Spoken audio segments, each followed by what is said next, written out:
Other fields which are also quite good to use is if you go off more towards Wreckham Beacons, which is off behind us. Let me just turn back. We'll just turn back, John, so you can have a look. Just got an aircraft coming past us at 12 o'clock, standing clear of the mountains. Off into the distance, we've got the Brecon Beacons.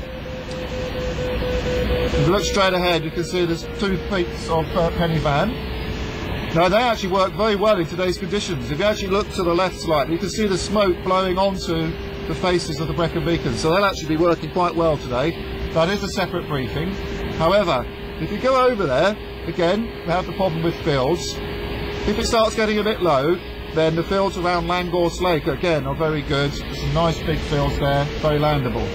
But between Langorse Lake and the airfield, the fields aren't so good. So again, you have to consider that if you're trying to get back.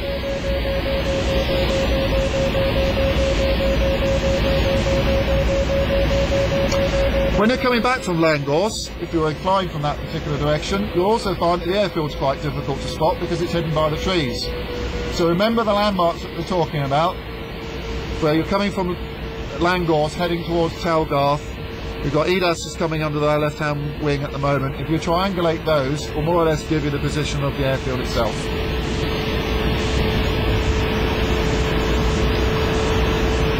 Let's go down to the right again. If you look to your right again now, John, you can see the common much more clearly now. You can see the lake in the centre of it. Generally, if you land down the centre of the common, it should be okay.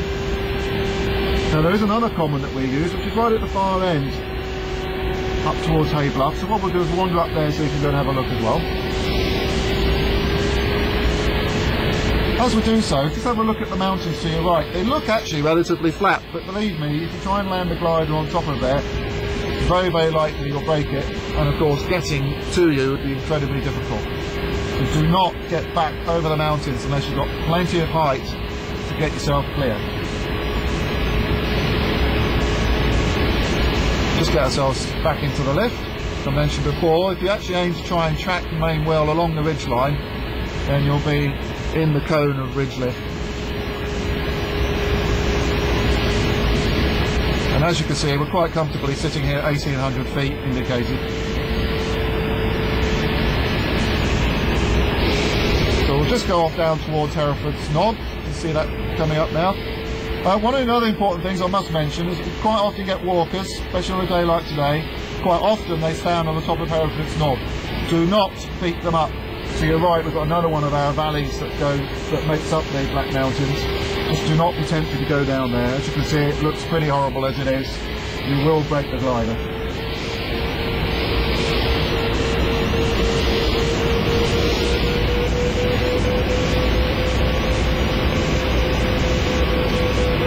The other thing to note about Hay Bluff, they're not out today. I suspect it's probably a bit too breezy for them. But the paragliders and hang gliders all fly from Hay Bluff and launch from there. If the day's right for them, it can get quite busy. If you find that there are quite a few paragliders and hang gliders on Hay Bluff, just don't even bother going over there. You have to be extremely careful. The closing speeds can be quite high. They're flying quite slowly, and they can't see up very well. They can't see obviously beyond the paraglider and hang glider. So bear that in mind as you're flying around them.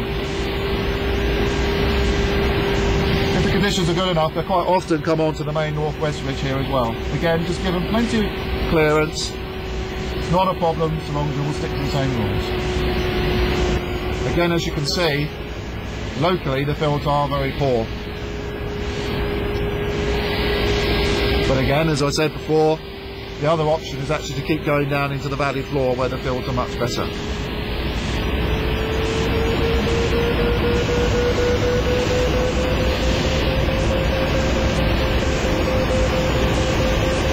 The other thing to keep an eye on is just changing weather logs. At the moment the conditions are really very good, but we do get changing weather here at TALGARTH, especially if we get wave setting in.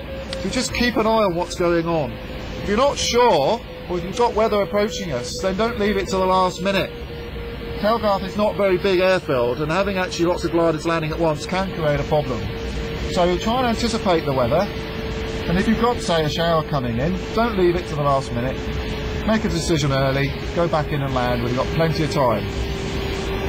Remember the effect of what a shower can do to the glider, not only from wet wings and reduced visibility, it can also change the direction of the wind. So if it's big enough and you do decide to sit it out on the ridge and you think you can get away with it, just bear that in mind, that your local wind direction could change, which might make the ridge unsoarable. If the ridge is quite busy and you've got lots of other gliders, again, especially if the conditions are weakening, don't leave it until the last minute and then have faced with a problem where all of you are trying to rush back at once. If the conditions are weakening, make a decision early and give yourself that extra 10 minutes and get back before everybody else. Again, gives you plenty of time to sort yourself out and make a nice, unhurried, unpressured circuit and landing.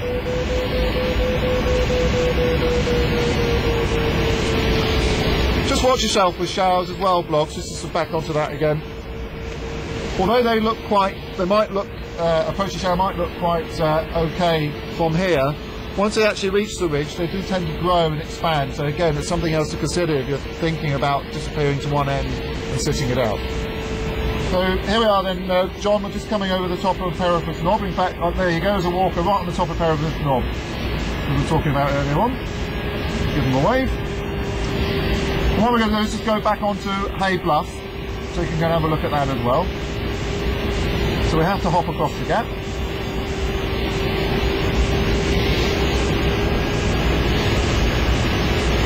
As we do so, to your right you'll see the Gospel Pass, which is this valley going up to the right here. Very occasionally we get fast jets coming up. So notice I'm just crossing the gap here onto Hay Bluff. It's quite a short beat.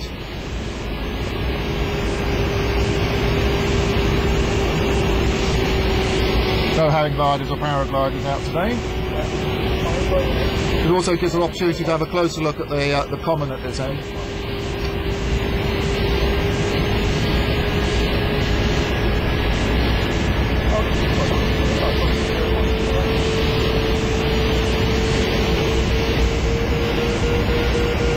There you go, so we're in northwesterly conditions and it works perfectly okay.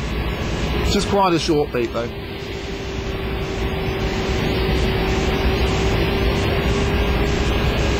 Again, the fields locally are not very good, but if I just edge the nose to the left a bit, right on the nose you can see the common itself with the pond in the middle and the forest on the right hand side, so that's landable there.